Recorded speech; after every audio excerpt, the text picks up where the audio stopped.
کہ مولانا فضل الرحمان نے آصف علی زرداری سے بھی ایک اہم ملاقات کی ہے۔ اور پھر ناظرین کرام، سوال یہ ہے کہ کیا ریاست پاکستان اس قدر کمزور ہے کہ وہ کچے کے ڈاکوں کا مقابلہ نہیں کر سکتی؟ اور بہت سے صحافی اور یوٹیوبر اس پر اعتراض کر رہے ہیں کہ علماء کرام نے دباؤ ڈال کر یہ فیصلہ کرایا ہے۔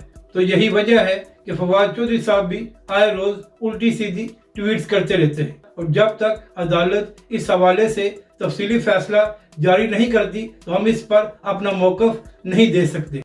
بسم اللہ الرحمن الرحیم۔ السلام علیکم، میں ہوں علی اصغر اور آپ دیکھ رہے ہیں میرا یوٹیوب چینل۔ تحریک لبیک پاکستان کے رہنما بیرسٹر عثمان خضر مانگٹ نے فواد چودھری کو بھگا دیا اور مفتی حنیف قریشی کا رد عمل، اس ویڈیو میں ہم اسی کے متعلق بات کریں گے۔ مگر اس سے پہلے ناظرین کرام، اگر آپ نے ابھی تک ہمارے اس چینل کو سبسکرائب نہیں کیا تو سبسکرائب کر لیں تاکہ آپ ہماری مزید ویڈیوز کو بھی دیکھ سکیں۔ تو ناظرین کرام، کل پی ٹی آئی کے وفد نے ایک اہم ملاقات مولانا فضل الرحمان سے کی تھی، اور اس کے بعد جو اعلامیہ سامنے آیا تھا اس کے مطابق دونوں جماعتوں نے یہ فیصلہ کیا تھا کہ پارلیمنٹ میں مل کر چلیں گے، اور اس کے ساتھ ساتھ یہ بھی کہا گیا تھا کہ مزید ملاقاتیں کر کے معاملات کو آگے بڑھایا جائے گا۔ تو ناظرین کرام، اسی حوالے سے آج ایک اور خبر سامنے آئی ہے کہ مولانا فضل الرحمان نے آصف علی زرداری سے بھی ایک اہم ملاقات کی ہے۔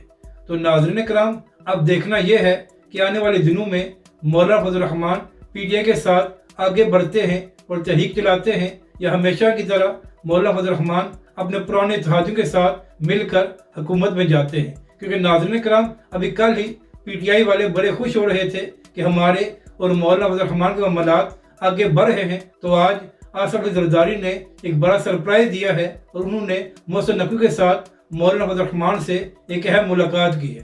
تو اب دیکھنا یہ ہے کہ آنے والے دنوں میں اس حوالے سے کیا خبر سامنے آتی ہے۔ اب بات کرتے ہیں ناظرین کرام، جو کچے کے ڈاکو نے پولیس اہلکاروں کو شہید کیا ہے۔ تو ناظرین کرام، پہلی بات تو یہ ہے کہ جو بھی پولیس اہلکار شہید ہوئے ہیں، ہم ان کے اہل خانہ کے ساتھ اظہار تعزیت کرتے ہیں۔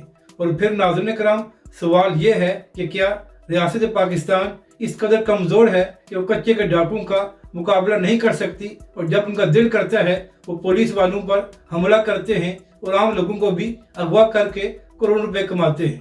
کیا ناظرین کرام، پاکستان کی حکومت اور ریاست پاکستان ان کچے کے ڈاکوں کے خلاف کوئی پکا آپریشن نہیں کر سکتی کہ ہمیشہ کے لیے ان سے جان چھوٹ جائے؟ تو ناظرین کرام، اب دیکھنا یہ ہے کہ اس واقعے کے بعد حکومت پاکستان ان کے خلاف کوئی آپریشن کرتی ہے یا ہمیشہ کی طرح بیانات دے کر ہی جان چھڑائی جائے گی۔ اب بات کرتے ہیں تحریک لبیک پاکستان کی۔